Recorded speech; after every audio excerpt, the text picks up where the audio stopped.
Labas, čia autentiški pokalbiai ir šiandienos tema bus draugai. Norėtume jūs supažindinti su keli istorija, kurią mes tikriausiai kiekvienam video pradėsim. Manau, jums tai turėtų lyg patikti, taip pat padėti įsivaizduoti, ką mes iš tikrųjų norim pasakyti. Taigi, taip, pradėkime. Taip, mūsų šios naujos idėjos istorijos veikėjai Petriukas ir Adonis. Tai Arnoldas, atsiprašau. Petriukas ir Arnoldas. Tai Petriukas, jisai yra toks žmogeliukas, kuriam niekas nesiseka, kuris nėra ant savęs tobulėjimo ir taip pasakys, jisai yra galbūt dabartinis tu, o galbūt toksai vidutiniškas žmogus, kuriam mediokeris, taip tariant. Jam galbūt kažkas sekas, galbūt nesiseka, bet jis gyvenime nieko nesiekia. Tuo tarpu Arnoldas tai yra kas kita.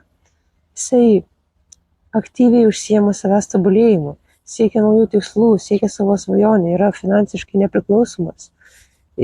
Jam sekasi gyvenime, o šiandienos temą Petriuką pasako. Taigi, Petriukas draugauja su vadinamais draugais, kurie daro blogus įpročius. Tarkim, žaidžia žaidimus kompiuterinius, galbūt tai jis valgo nesveiką maistą, ar tai dar kažką blogo. Tai nėra gerai, bet Petriukas galvoja, kad tai yra smagu ir galvoja, kad tie vadinami draugai iš tikrųjų jie yra tokie tikri. Bet iš tikrųjų šiam video sužinosi, kaip atskirti tą tikrą draugą. Taip, tuo tarpu Arnoldas, jis turi galbūt kelis draugus, bet tie keli draugai duoda jam tokią vertę, kiek, 1000 draugų negalėtų duoti. Jie leidžia kartu laiką darydami gerus įpročius, galbūt skaitydami knygą, galbūt medituodami. Jie praleidžia smagiai laiką net nežaisdami prie kompiuterinių žaidimų ar valgydami mėšlą.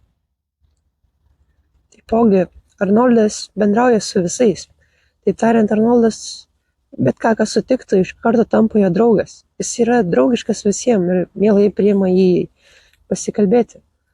Bet jisai savo tikrų draugų, kuriem gali atsiverti apskritimą, savo zoną laiko labai mažą. Bet savo socialumą jisai labai išplėtęs. Tai visi jį labai žino ir gerbia.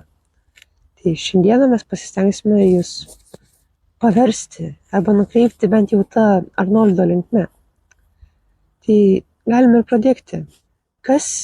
pradėti nuo to, sužinodami, kas yra tikras draugas.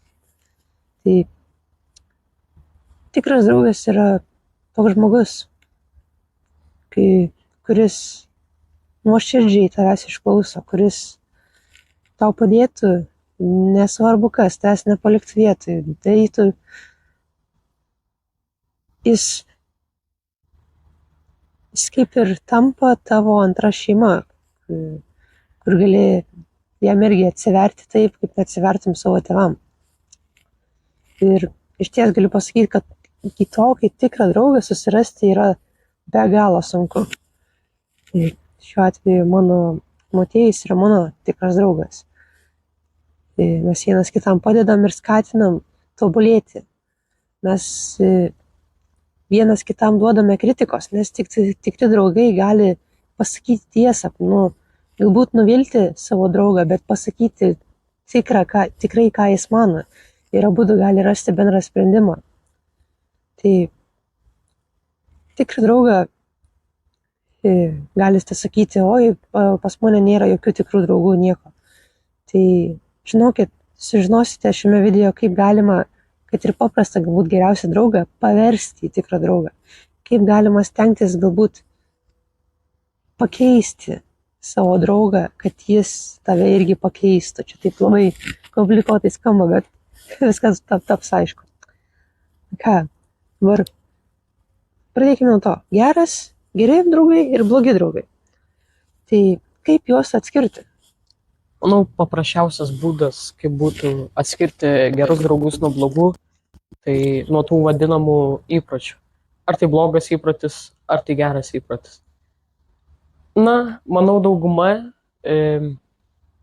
daro blogus įpročius ir tai kaip ir yra normalu.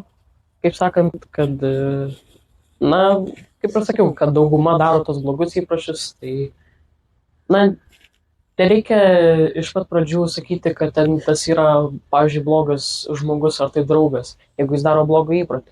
Galbūt jis tiesiog nežino, ką reikia daryti. Galbūt jis nežino, kaip reikia tobulėti, kaip eiti tą gerąją linkmę. O tu, jeigu jau klausaisi mūsų ir matęs kelius mūsų video, žinai, kad mes e, bandom padėti kitiems, padėti jums, tau ir, na, Tai iš ties blogas draugas gali bendrauti su tavimi vien dėl to, nes tu kartu su juo darai blogą įprotį. Pavyzdžiui, tu su juo žaidi kompiuterinius žaidimus, jūs bendraujate, galbūt juokėtės, nežinau, kas būna galbūt smagiai, taip tariant, praleidžiate laiką. Bet jeigu tu imtum ir šiandien nustotum žaisti kompiuterinius žaidimus, ar tas draugas kartu su tavimi nustotų ir kažką užsiimtų kitą veiklą, ar jis vis tiek žaistų tos pačius kompiuterinius žaidimus? Tai čia yra blogas draugas, čia yra netikras draugas. Ir galbūt gali apsižvalgyti, kad tokių draugų, su kuriais tu bendrauji vien dėl to, kad jūs turite vieną tokį patį įprotį, nes draugo apibrėžimas yra, kad jūs kažkuom domitės vienu dalyku kartu. Tai tokie netikri blogi draugai, jie su tavimi bendrauja tik dėl to. O tikras draugas tikrai bendrauja ne tik dėl to. Tai blogų, manau, apie blogų draugų įtaką. Blogi draugai tave veda žemyn. Su kiekvienu tais nuėjimu į tą nesveiko maisto užkandinę ar kažkokį tai žaidimą, jie kartu, kaip ir tave paima ir tai traukia žemyn, kartu su jais. Jie valgo, jie ten storėja ir tu storėjai su jais, nes tu neturi tikrų draugų, tai tu su jais ir darai blogus įpročius. Tikrai galbūt to iki dabar nepastebėjai, bet tai gali būti tikrai liūdna teisybė. Tuo tarpu, kas yra geras draugas, tai gali taip atrodyti, kad dabar pagalvoju, turit kažkokį blogą draugą, bet tas blogas draugas jums kažką, pavyzdžiui, gero padaro, galbūt jisai jums kažkur padeda, kažką, nežinau, palaiko. Tai yra ir tokių draugų, bet tiesiog pabandykite, šitus galbūt gerus draugus, blogus draugus, kurie daro blogą įtaką tau, bet tuo pačiu ir gerą įtaką, juos pasidėkime į šoną. Mes vėliau pakalbėsime, kaip juos pakeisti. Daugiau apie gerus draugus. Augustas kalbėjo, kaip blogi draugai tau daro įtaką. Na, su gerais draugais yra viskas atvirkščiai. Jie tau padeda kilti. Jie tavęs netempia, o jie tau padeda tobulėti. Nežinau, kažką padarai blogo, jie tau primena, kad tai yra negerai ir tiesiog ištiesia tą pagalbos ranką. Manau, labai būtų svarbu atsikratyti tų blogų draugų, nors savo tikriausiai gali būti atrodyti, kad tai bus labai sunku, bet manau, iš patirties galiu pasakyti, kad, na, jeigu, tarkim, kaip sakė Augustas, jeigu tu išeisi, nebežaisi to žaidimo, pasakysi, kad aš jau noriu keistis ir kad tai man nėra gerai, tikriausiai dauguma iš tavęs pasijuoks ir, na, tu jos taip, kaip sakoma, prarasi ir paskui galvosi, ką man jie iš viso buvo. Kažkokius tipo, kaip jūs ir smagiai leidot laiką ir, na, galbūt ir galit būti tam dėkingi, bet kai ateina laikas pasikeisti, tai reikia ir pakeisti draugus. Taipogi aš nemanau, kad dabartinis Petriukas, jūs, taip tariant, žiūrint šį video, turite iš tikrųjų tų tikrų gerų draugų. Tai pakalbėkime Dabar ką tik girdėjote, kaip atsikratyti blogų draugų. O kodėl reikia atsikratyti draugų? Gal jau logiškai supratot, bet jeigu nesupratot logiškai, tai aš jums padėsiu prisiminti. Tie blogi draugai jūs tempia žemyn. Atsikratysite blogų draugų, jūs kaip ir kažkaip atsikabinsit nuo kažkokio jų kabliuko ir galėsite plaukioti, nežinau, čia tokia metafora, nežinau, plaukioti vandenyne taip, kaip norite, ne su savo pulku, bet patys galėsite daryti, ką norite. Tai ir negalvokit, kad, pavyzdžiui, atsikračiau blogo draugo, tai viskas, va vieną dieną jau nebegrįžtų į žaidimą, jau ten tipo žaidime tie blogi draugai kalba apie mane, jau ten blogai, ten nežinau, jau tipo kaip ir su manim nebebendraut nori nieko. Ir staiga ten po 1-2 dienų, 3 pamiršta. Viskas. Jau jiem tapo nebeįdomu, nes jų smegenys tokios ne visai įsivyšiusios, jos tiesiog pamiršta, kad turėjo kažkokį tokį žmogų, nes galbūt jūs ir laikėte vienas kitą draugu, bet tai tikrai nebuvo draugystė. Jūs vienas kitam nerūpėjote. Tai tikrai drąsiai sakau, čia toksai actionable step, kaip iš Hamzos, jeigu girdėjote lietuviškai, tai dabar prašau, pagalvokite ir atsiskirskite nuo blogų draugų. Bet atsiskirdami jūs pakalbėkite apie tai, kad jūs norite keistis. Ir gali būti, kad tas blogas draugas galbūt bus girdėjęs apie Hamzą, galbūt pats kažkaip siekėsi to savęs tobulėjimo. Jūs taip atrasite bendrą kalbą ir galbūt tas blogas draugas taps geru draugu. Dabar apie šitą pervertimą, kaip ir kalbėjau, gali būti tokių blogų / gerų draugų. Tai prieikite, jūs tikrai užžiedami tokius video norite pasikeisti. Ir draugai ir jūsų šeima, bet ne apie šeimą dabar bus didžiausias stabdis. Tai tęskite.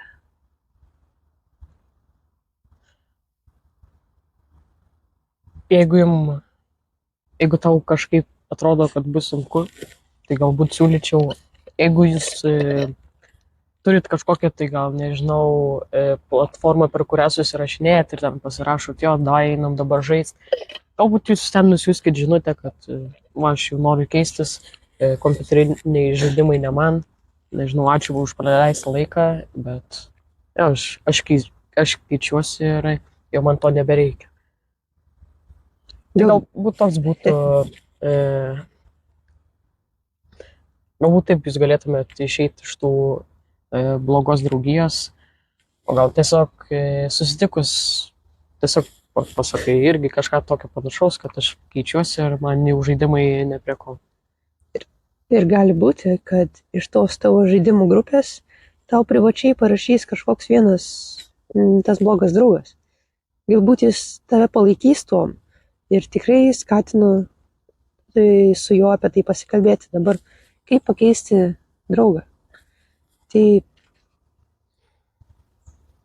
patys savo, kaip ir draugą įvesti į savęs tobulėjimą yra be galo sudėtingas dalykas. Tai neapsakomai sudėtingas dalykas ir tai tikrai gali neišeiti taip labai paprastai. Tai tiesiog sėkmės ir laimės reikalas yra, nes mano laimiai man pavyko Motiejui paskatinti žiūrėti savęs tobulėjimo kontentą ir jam tai patiko, kaip ir man patiko. Tai mums kaip ir pasisekė, kad mes tuo metu abu to susidomėjom. Ir taip jo per metus laiko mums tikrai labai pasisekė sustiprinti savo ryšius. Bet galiu pasakyti, nenorėkit viską iš karto. Galbūt pradėkite po biškį. Galbūt aš galiu pasakyti savo pavyzdį. Aš irgi turiu draugų, kuriuos noriu irgi pakeisti į savęs tobulėjimą. Jie irgi susidomėjo, bet jie dar nėra tame lygyje, kokiame aš esu. Tai aš tai suprantu ir stengiuosi, kaip ir čia skaityčiau, kaip jie ir yra blogi draugai, nes jie mane tempia žemyn. Bet aš pats, kaip geras draugas, aš juos tempiu į viršų. Ir aš juos tempiu į viršų, stengiantis jiem padėti atsikratyti blogų įpročių. Galbūt ten per daug socialinių tinklų žiūrėjimas, galbūt žaidimai. Ir negalvokit, kad jums pavyks. tikrai bus daug draugų, kurie atrodys tave palaiko, bet ima ir vieną dieną išduoda. Arba tiesiog sako, prižada, oi, šiandien nežaisiu, ten mažiau žaisiu šiandien laiko, bet iš tikrųjų žaidžia daug daugiau. Tai iš karto paturi su tokiais draugais daugiau nebendrauti, nes jiem, matyt, ne jiem tas savęs tobulėjimas. Bet jeigu jums tikrai pasiseka surasti draugą, kuris už to užsikabina, tai stipriai įsigriebkit už jo ir nepaleiskit, nes tokio draugo jums rasti kitą kartą gyvenime tikrai nelabai pavyks, nes toks draugas išliks jūsų visą gyvenimą. Tai Kiek čia laiko kalbam? kas? Kiek laiko kalbam čia? Iki 17 minučių. Kažkur apytiksliai. Gal galėtume pasakyti, kodėl verta turėti tą gerą draugą? Va, kokie yra geri draugai, kodėl jūs reikia turėti ją. Būtent tai. Taigi, kodėl verta įsikipti ir turėti tą gerą draugą? Galbūt girdėję, mes kalbėjom vieną kartą, kad nereiktų savęs lyg... pavyzdžiui, kai jūs žiūrite tos socialinius tinklus, galbūt pamatot kažkokį tai gražų kūną, kurio galbūt norėtumėte, tą sixpacką, tarkim, ir kad jums nereiktų lyginti su juo, nes jūs tikriausiai esat netgi arti ten ir jūs tiesiog labai galbūt per didelius tokius lyg tikslus susidėsit savo ir tai bus blogai, o turint gerą draugą, jūs galite labai sveikai konkuruoti. Pavyzdžiui, aš tikrai prisimenu, kai būdavau gal žiūriu kokį YouTube'ą, ir, tarkim, Augustas kažką parašo, kad jis, nežinau, kažkokį tai gal progresą, ar tai kažką tokio produktyvaus veikia, ir aš tada iš karto toks pagalvoju, jisai lenkia mane, man reikia jį pasivyti. Manau, supratot, kad reikia turėti iš tikrųjų tą sveiką konkurenciją, nes jūs taip tobulėsit žymiai greičiau. Dabar su ta pačia tema, kad pertraukiau, tai man irgi buvo tas pats. Pavyzdžiui, tu ateini, nori daryti kažkokį tais blogą habit, arba kokį, nežinau, šaldytuvę bulkutę pasiimti ar kažką. Tu pagalvoji, kad tavo tas geras draugas, jisai ant savęs tobulėjimą, jis to nedarytų. Ir jeigu tu darysi, tu nusileisi žemyn už jo, tai tu pagalvoji apie tai ir tu automatiškai jau nenori tos bulkutės. Tu žinai, kad tu neimdamas tos bulkutės galėsi būti geresnis už savo draugą. Ir taip jūs, čia kaip tokios kaip ir mini savęs tobulėjimo lentynės ir kaip ir, sakyčiau, nemokama motyvacija, nemokama disciplina siekti ir tobulėti. Tai viena iš priežasčių, dėl ko reikia turėti tą gerą draugą. Dabar kalbėdami mes šypsomės, nes tiesiog žinome, kokių mes gerų patirčių ir istorijų kartu turime. Tuo tarpu tas geras draugas, jisai jums duos be galo daug kritikos. Galbūt yra draugų, kurie jums neduoda kritikos, bet tas kritikos davimas tai yra atvirumas. Reiškia, jis nebijo pasakyti tiesos, jis nebijo pasakyti, kad galbūt per daug valgy ir tu dabar svaras, kur tu raumenis pradingo. Ir tai tave pastumėtų į priekį, tu tikrai su juo neįsiskirsi dėl to, kad oi čia dabar blogai kalbėjotės. Tu išgirsi tai ir ramiai pasikalbėdami stengsiesi tai pakeisti. Tai tikrai nebijokite duoti kritikos vienas kitam, tai tikrai parodysite, ką norite pasakyti tuo. Nes tiesiog būsite atviras. Ir tai tikrai padės ir kitam žmogui. Dar norėčiau greit pasakyti, jeigu yra kokia mergaitė, moteris, kuri žiūri, manau, jom gali būti labai sunku, nes tikriausiai tos draugės visada pasako, oi, kaip tu čia gražiai atrodai.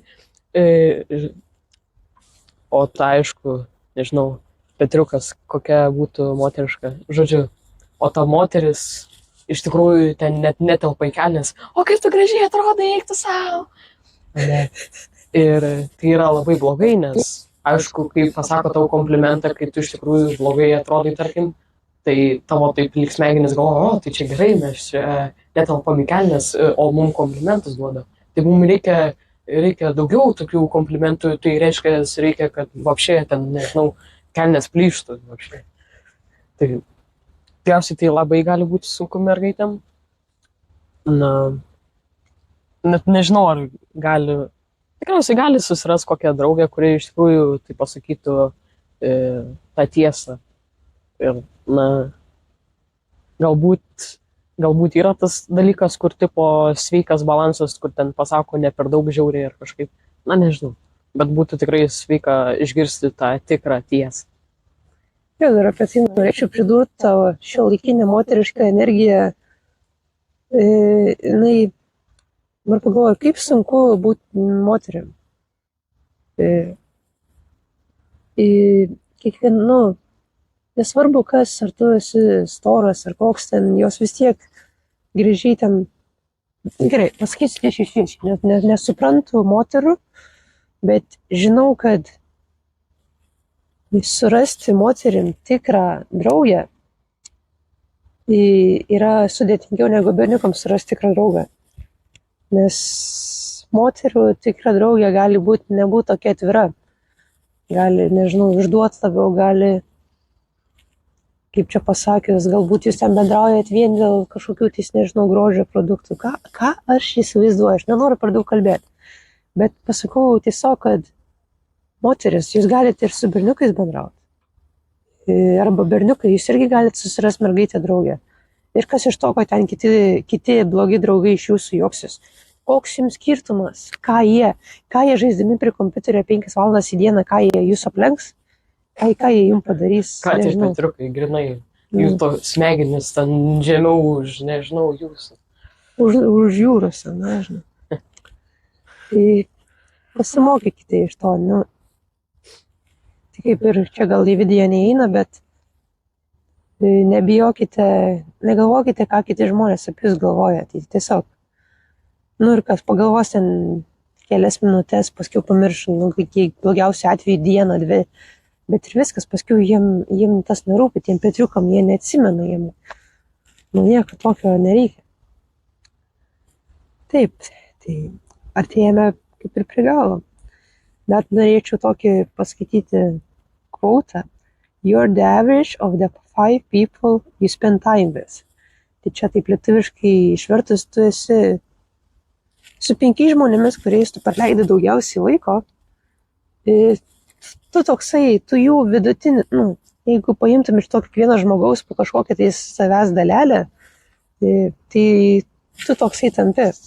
Tai tam ir esmė svarbu, kad apsupti save tikrais gerais draugais. Nes tik tokiais gerais draugais tu pats tapsi toksai. Ir tie geri draugai, jie patys tobulėja ir tuo pačiu jie irgi tave paima. Tai kaip ir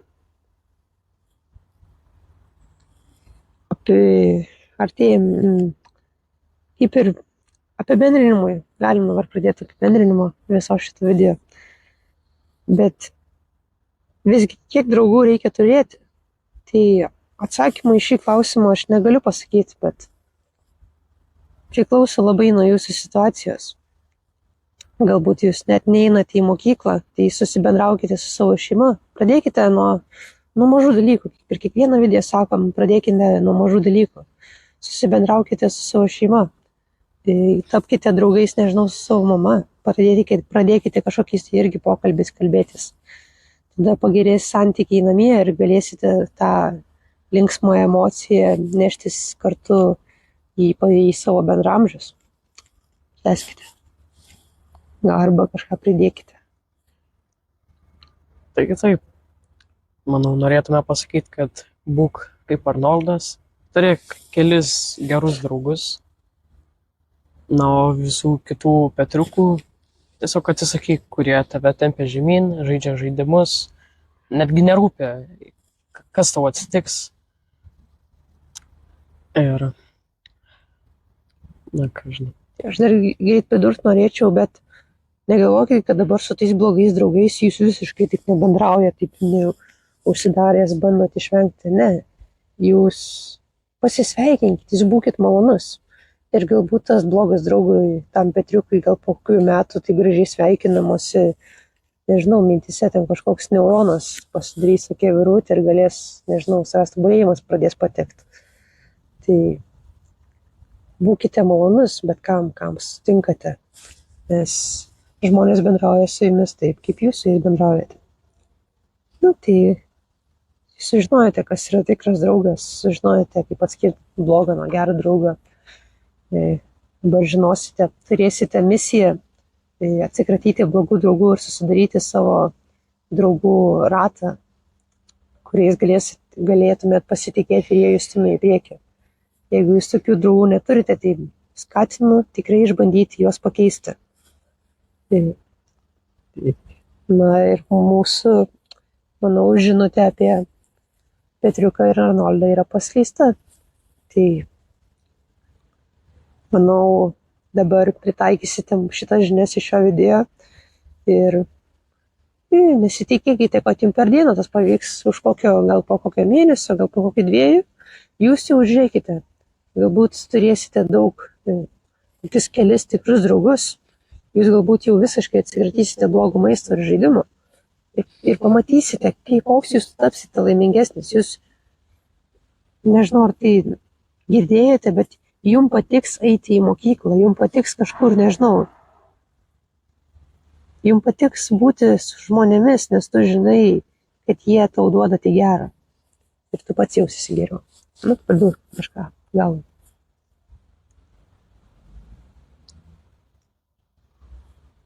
Manau, jeigu jūs labai norėtumėt dar kažką išgelbėti tą draugą, mes minėjom, kad tai yra labai sunku ir dažnai jeigu kažką pasiūlai, manau, kažkam, tai ir jie nelabai sutinka su ta nuomonė, tai jų tiesiog tas prieštaravimas tik tai sustiprėja ir jie tik tai dar labiau nenori, nežinau, tavo nuomonėj sutikti. Tai geriausias galbūt būdas paskui būtų tik tai savo progresui įrodyti, kad, pavyzdžiui, nežinau, jau nebendrauji su tai savo draugais tipo Petriukais ir po kiek laiko, nežinau, tu gal užsiaugini kokių raumenų, jie pamato, eik tu savo, wow, kaip tu tai padarai. Ir va tada labai geras momentas pasiūlyti tą savęs tobulėjimą. Taigi, tik tiek pridursiu. Tai ką, labai dėkoju, kad mūsų išklausėjai.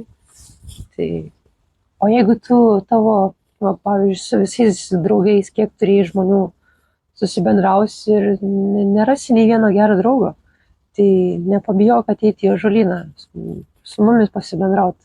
Arba tiesiog išeik į gatvę, išeik, nežinau, į senamiestį. Tai dar vienas kaip ir actionable step, jeigu taip jau išeina, jeigu nori daugiau draugų. Tiesiog tuo pačiu socialiniu savo kalbėjimo įgūdžius patobulinsi. Galbūt tu turi tą baimę, kad prieiti prie žmogaus kažkur gatvėje ir pradėti kalbėtis. Galiu pasakyti, tikrai yra sunku, aš dar tas baimės neperėjau. Motiejus to tarpu jau turi patirties, bet šis video ne apie tai. Dar kartą ačiū. Iki greito. Viso.